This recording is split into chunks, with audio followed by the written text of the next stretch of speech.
This is Lisa from Mobile Tech Review, and it's back and better. This is the Microsoft Surface Duo 2. This is a handheld PC slash Android phone, now running Android 11 with a redesign. Same basic premise, sort of like a passport foldy design. Displays fold in, displays fold out.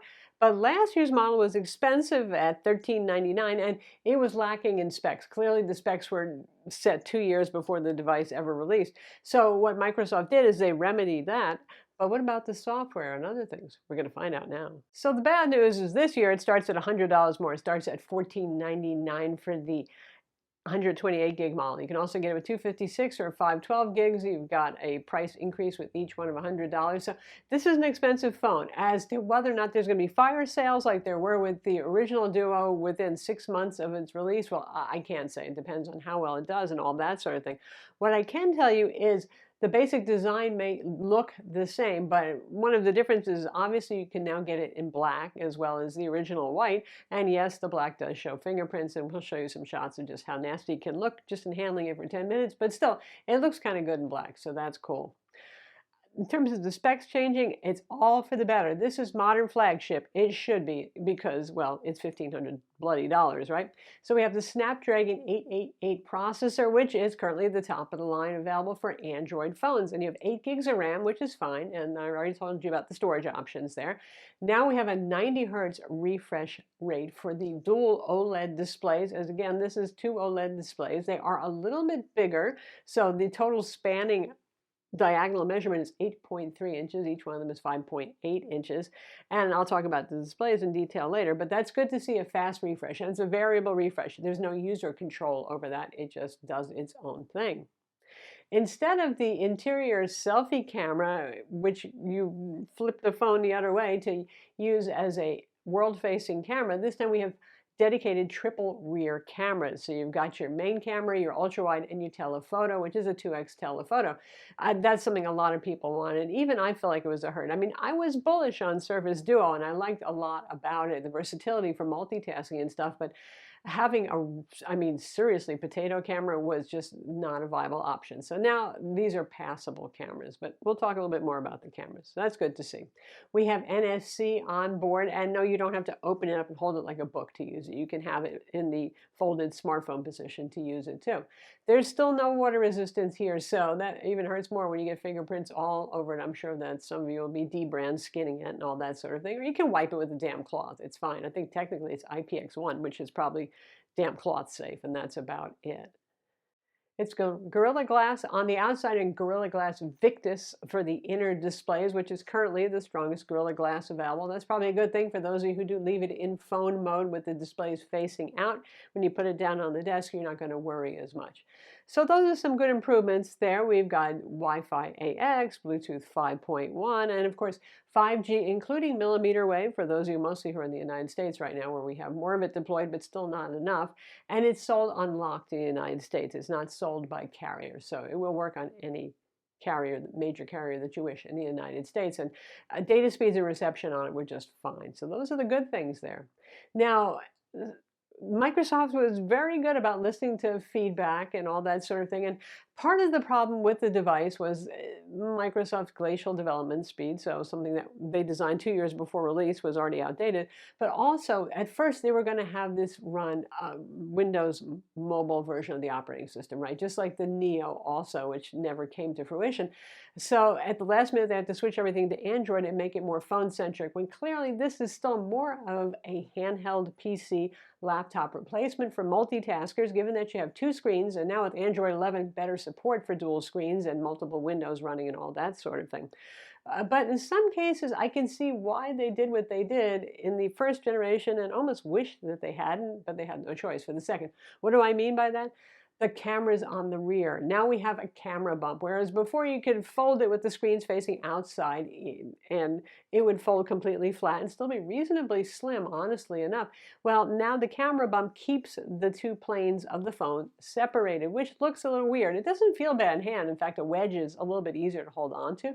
But I can see, aesthetically speaking and ergonomically, they might have thought, well, we don't want to do that. It was more nifty when you could just flip it inside out and switch the cameras. But We have no choice now, do we, with that? The fingerprint scanner is now embedded in the power button, which makes a lot more sense, and it's very good, very fast. There's no facial recognition whatsoever on this phone. Now, the overall use case for the phone hasn't changed. Like I said, it's gotten better with Android 11 since there actually is dual screen support. But this is the alternative to something like the Samsung Galaxy Z Fold 3, which has a literal folding flexible display. For those of you who are worried about the durability of that, cracks right at the crease, all of those sorts of things. And of course, the Z Flip 2, though that's in a different price bracket, right?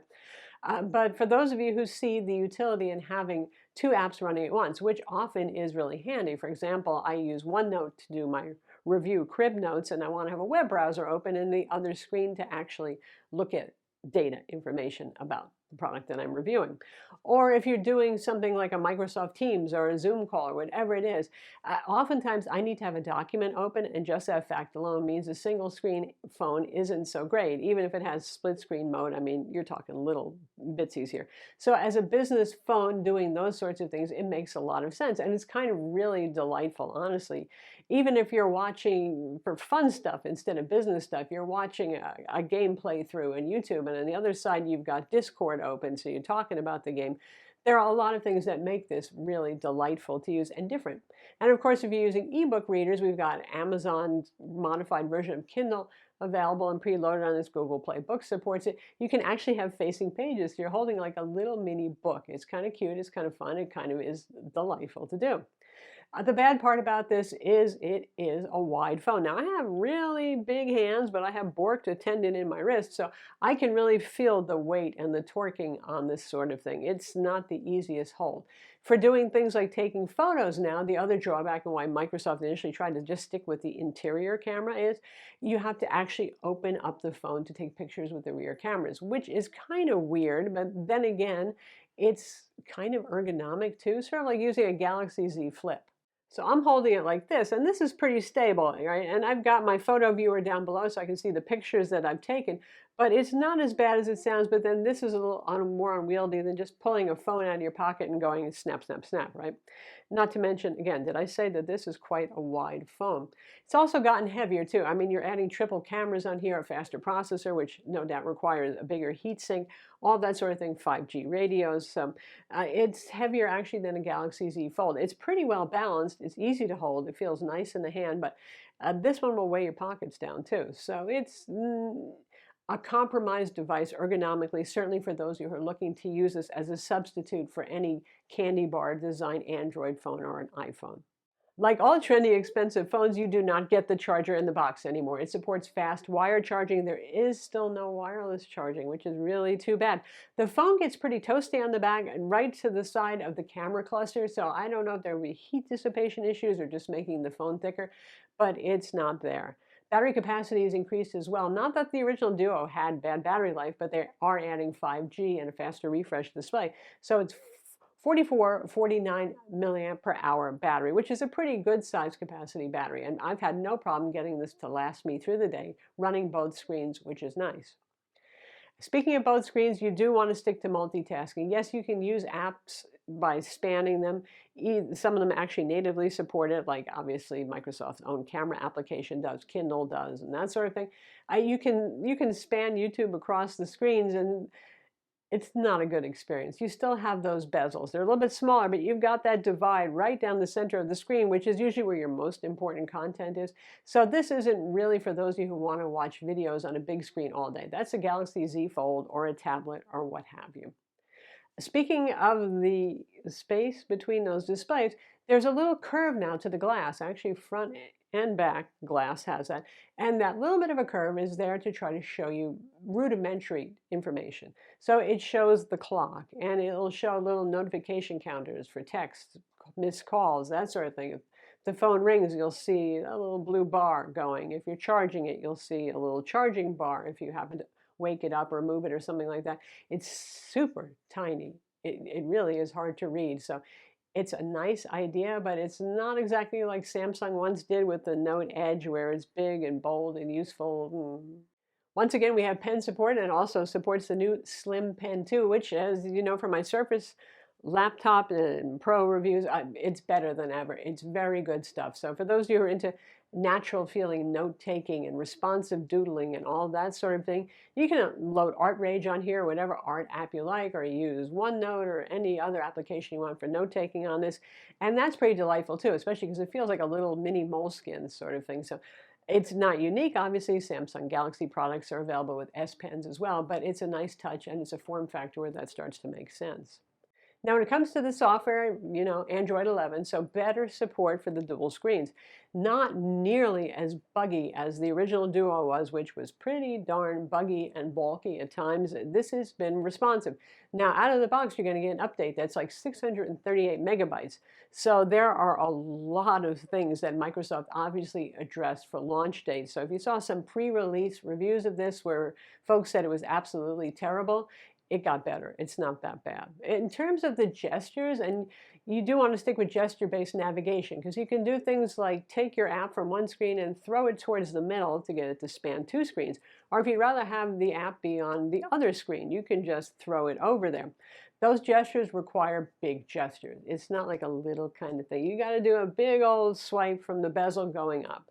If you want to open the app drawer, that's a smaller kind of swipe. You get the feel of it, honestly. It's not so different or worse than any Android phone in terms of responsiveness. Once in a while, there are missed taps, which I saw on the original Duo as well, but not nearly as much. But once in a while, you tap, nothing happens, you tap again. And I'm not touching the other screen because I thought maybe it's because of confusing it or something. But overall, they did a good job with the software here. You get Microsoft's own News app and you get Microsoft Edge on board. The News app it's okay. I prefer Google's news feed, to be honest, but it's there if you wish to use it. You can ignore it otherwise. And Chrome is preloaded as well, the standard for Android phones. The rest of the stuff's pretty normal Android on board here. Where the software does need some help is with the cameras, the camera application and processing. We have a 12 megapixel main, a 12 megapixel 2x telephoto lens, and a 16 megapixel ultra wide, and a 12 megapixel selfie camera. You can see the specs on screen for those. And that hardware should be fine. I mean, look, iPhones roll with 12 megapixel sensors and people don't say boo, because they take really good pictures, and Samsung has done the same. You don't always have to have super high megapixel ratings, but the image processing on this, it was pretty responsive after the software update. Every once in a while I did see shutter lag. If you've got an infant there, a little 2-year-old that you want to take pictures of, or a cat with the zoomies, you might miss some shots there, but it's not terrible by any means. But it's the image processing here that it could be better. In terms of dynamic range, for example, there's an outdoor sunlit shots. You can see some overexposure in the sunny spots on the grass. The portrait mode actually works pretty well, though, and it does a nice fake bokeh for the background there. Just overall, they could do better. It's not a potato camera anymore, though. I think a lot of people who are just looking for average, everyday shots will be like, this is just fine for me, that sort of thing. The video is really poor. And the sample is 4K video taken at 30 frames per second. You can go up to 60 frames per second if you wish, and a slow motion too, all those usual bells and whistles. But it doesn't have great stabilization, even though it has OIS built into the main camera. Yeah, well, it doesn't look too stable. It's noisy, the exposure isn't well controlled. This sort of stuff could really be fixed with the software update. I don't know that Microsoft has the engineers that they need to do the job, given that this is how they've released the cameras for now. So they're passable, they're okay. Before, we couldn't say that with the original Duo, so that's good. And the 12 megapixel selfie camera slash webcam it's fine. Oh, one last thing, you get stereo speakers now instead of the mono speaker. Always appreciated. To me, that wasn't a deal breaker before. And the usual USB-C, it's 3.2 if you want to know the version number for that. So overall, that's Microsoft Surface Duo 2.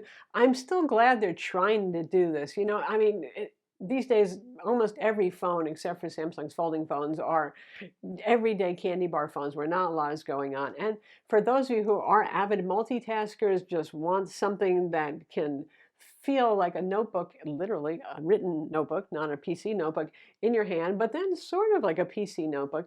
I mean, this has its charm, and it is unique, and I'm always like dying to keep one and to use it because there's enough going on here that someday it could be destined for maybe not greatness, but very goodness.